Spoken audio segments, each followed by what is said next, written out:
Audio on demand from Vision Christian Media. Foundations. And out of that abundance was going to flow living water from within yourself. And you suddenly go, setting, culture, everybody's thinking and thanking God in anticipation for the life that He will give them. Foundations. Understanding the Jewish foundations of our Christian faith. With Robbo Robinson and Mandy Warby.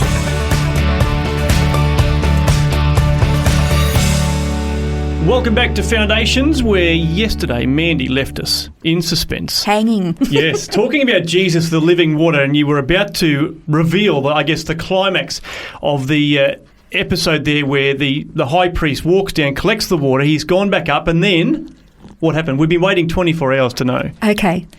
Well, let's recap. Just a smidge, because yesterday we did sort of touch again on why it's so important that we get the cultural settings. Again, because the understanding is so richer. It's not that it's a different picture that we get. Sometimes it can be, but it's not that it's necessarily we're going to get something completely different. We're just going to get a far richer, deeper understanding of something. And we talked about Leonardo da Vinci's picture, The Last Supper, and how after 500 years of grot and grime and really bad attempts at fixing it, a 22-year project was undertaken, and the vibrancy and original beauty of the master was suddenly revealed.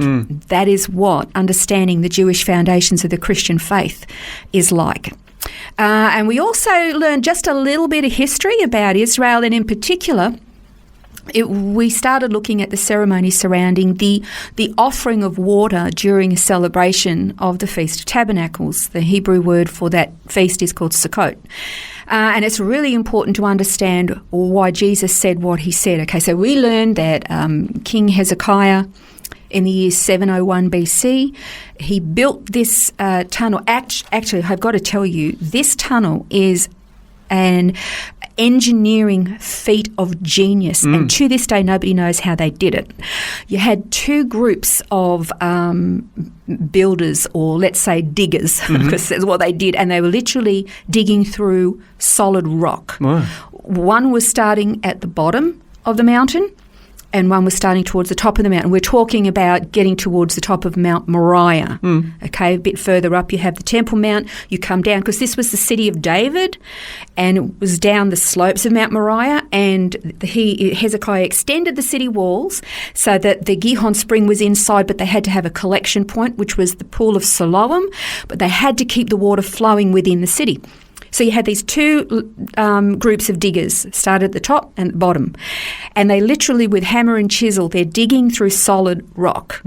And when you walk through it, they had lined it, so you can see the remnants of how they had lined it, and you can see the chisel marks. Wow. And I mean, it's as wide, that the tunnel literally is as wide as me. Wow. Okay, most of the time it's about as high as me. That ain't very high. I'm 5'2". Sometimes it gets higher, sometimes it gets lower, and you've got to bend down. Wow.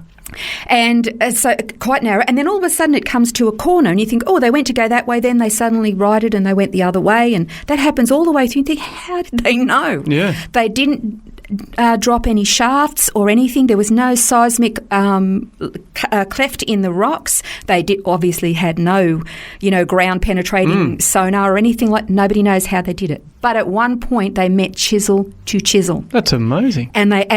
It is extraordinary to walk through this. It was amazing. And there is a little plaque, the original is in the museum, that actually says at this point is where they met chisel to chisel 2,700 years ago. Wow. So it's very exciting. That's amazing. Yep. So anyway, all of that said, the water would then be collected in the pool of Siloam. And then the high priest would come down every day, collect water, go up, and he would then pour out this water offering. That's something I always found a little bit confusing, because my first thought is, if you've got the altar burns with fire and he's pouring water on it, wouldn't that put the fire out? Maybe it was a really, really big fire and there wasn't enough water. It would have been in a jug that he could carry. So I think that's probably the answer. But then he would carry up, on the very, very last day, he would then bring up this last vessel of water, great pomp and ceremony, literally tens of thousands of people lining the streets. And I want to read to you from John 7:37 to 39, okay, because it's kind of at this point that Jesus jumps into the mix of what's happening. All of this is unfolding. And it says, on the last day of the feast, the great day, Jesus stood up and he cried out, "If anyone thirsts, let him come to me and drink. Whoever believes in me, as the scripture says, out of his heart will flow rivers of living water." Now this he said about the Spirit, whom those who believed in him were to receive, for as yet the Spirit had not yet been given, because Jesus was not yet glorified.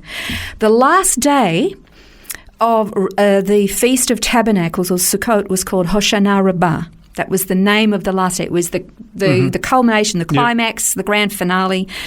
But what you have to understand about the living water is that the living water, this was very much, this is kind of like the Feast of Tabernacles it's a celebration very much of God's provision for the coming year. And living water was essential. Remember, you're talking about a very dry, desert, arid land. Yeah. And he brought them to. I mean, the Jews are always have this joke. They say Moses wandered around in the desert for 40 years and stopped in the only place with no water and no oil. Blessings. In that particular place, they had to rely on God. To be the provision of water so that they could live. No water, no crops, no food, no life. Yeah. So the living water, this sacrificial offering of water during this ceremony was of this necessity in thanking God in advance for the living water that was going to keep them alive for the coming year. So that's interesting, isn't it? Because oftentimes you think of water as being for cleansing, and it was, there's lots of allergies about that in that context. But, I mean, really this was an offering for, I guess, successful crops. Really, that was that sort of prayer to God, please bless our crops for the year to come. Yeah, this was a plea to God and trusting him for life for the coming year, because without it, there is no life. Yeah. So in the middle of this anticipation, this celebration, this joy, this enthusiasm, as he marched around the altar 7 times to pour out this water, and Jesus stands up in the crowd and he says, "You want living water? You come to me for living water, and I will give you living water. And out of that abundance is going to flow living water from within yourself." Yeah. And you suddenly go, setting, culture, everybody's thinking and thanking God in anticipation for the life that he will give them in faith this coming year. And Jesus is saying, actually, if you want that, I can give it to you. But you've got to come to me to get it. And that's the significance in setting. We just think, he's at a feast. And then he turns around to his disciples and says, come to me for living water, No. He stood up in the midst of this crowd, tens of thousands of people, right at this particular point. And one of the things you learn about the feasts is that every element of the feast is fulfilled in Jesus. Yeah. But if we don't know what the feasts are about, why they have them, what the significance and the elements all represent, we just think, it's just the Jews and their law. No, these were all important because every element of them was pointing to Christ, and suddenly Christ was there. Now, we can get caught up and think, we're going to have to obey all of the feasts and festivals. Well, I want to point something out that the Apostle Paul said. He said in Colossians 2:16-17, "Therefore no one is to act as your judge in regard to food or drink, or in respect to a festival, or a new moon, or a Sabbath day, things which are a mere shadow of what is to come, but the substance belongs to Christ." Okay, so I'm not saying that suddenly we have to obey all the laws and we have to observe all the feasts. We don't. But we do ourselves a disservice. It's like we chop our arms off. We can still walk, we can still live, but we're armless, because we don't understand the foundations or the significance of these feasts. We do ourselves a disservice. If we learn about them, we understand how Christ fulfilled them all. Excellent. Well, we're going to find out more about that in the next program and look specifically. We've been talking about the fact that Jesus is the living water. Well, we're going to find out next time about what it means to walk in the dust of Jesus, our Rabbi.